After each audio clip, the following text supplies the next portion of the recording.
मैं विधि द्वारा स्थापित भारत के संविधान के प्रति सच्ची श्रद्धा और निष्ठा रखूंगा। Honorable Speaker, I rise to present a bill that proposes to reduce the legal age from 18 to 16 years in India. By reducing the juvenile age to 16, we ensure that individuals who commit serious crimes are held accountable in a manner that reflects the gravity of their actions. मैं Toshu Verma UPA का सदस्य इस bill का पूर्णतः विरोध करता हूँ।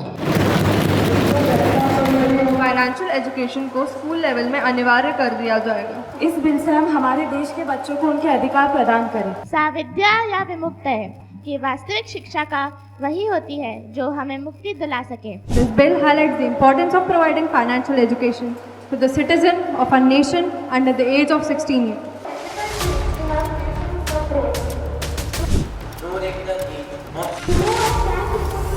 Motor vehicle अधिनियम में किए गए संशोधनों का पुरजोर विरोध करते हैं। ब्रह्मचर्य आश्रम, इसमें बच्चे की ज्ञानार्जन की उम्र 8 से 25 साल तक रहती है। जैसा कि आप कह रहे हैं कि 16-17 साल का बच्चा जो है रिहैबिलिटेशन सेंटर में रखना चाहिए और वहाँ से वो सिर्फ 2 साल में जेल से छूट के आ जाएगा, तो आपके पास क्या प्रूफ है कि वो वहाँ से आके सुधार ही जाएगा और आगे कोई भी रेप या मर्डर या कोई भी ऐसा काम नहीं करेगा जो इलीगल हो?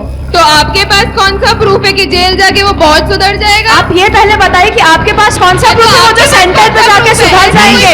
आप पहले ये बताइए। 16-17 साल का बच्चा अभी अच्छे से डेवलप भी नहीं हुआ है, अगर हम उसे ये बता दें कि ये जो आप कर रहे हैं वो गलत है तो शायद वो समझ जाए। देखिए, मैं बता दूं, आपके ही किसी सदस्यगण ने कहा था कि उनका जो दिमाग रहता है वो उस समय डेवलपिंग तौर पे रहता है, तो उस टाइम अगर हम उन्हें अच्छी शिक्षा देंगे तो शायद आगे कुछ होगा ही नहीं। हाँ, तो शिक्षा ही तो रिहेबिलिटेशन में डालेंगे। ये कहा की बात हुई कि वहाँ सेंटर पे जाके लोग सुधर ही जाएंगे। ऐसे कितने केसेस है कि वहाँ सेंटर से आके भी उन्होंने एडल्ट होके वही काम किया जो 16 साल में किया था। अरे तो आप यही तो बोल रहे कि उनको एजुकेशन ही ऐसा दे, तो एजुकेशन तो रिहेबिलिटेशन सेंटर में ही मिलेगा। जेल में तो मेरी बात का जवाब क्यों नहीं दिया? मैंने आपको बोला था। इंतजार करें।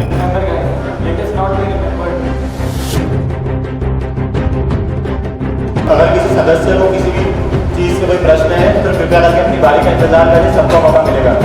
अपना जुवेनाइल जस्टिस सिस्टम ही इतना अच्छा कर लीजिए ताकि हमें चेंज करने की जरूरत ही ना पड़े लीगल एज। अरे हमने पहले ही बोल दिया सेक्स एजुकेशन नहीं मिलेगा तो वो तो कुछ भी करेगा जाके। शायद आप सुनते नहीं, हमने कहा था कि सेक्स एजुकेशन को देंगे बच्चों को। तो हम सुना करिए पहले, आप फिर बोलिए कुछ। कृपया करके एक करके बोले।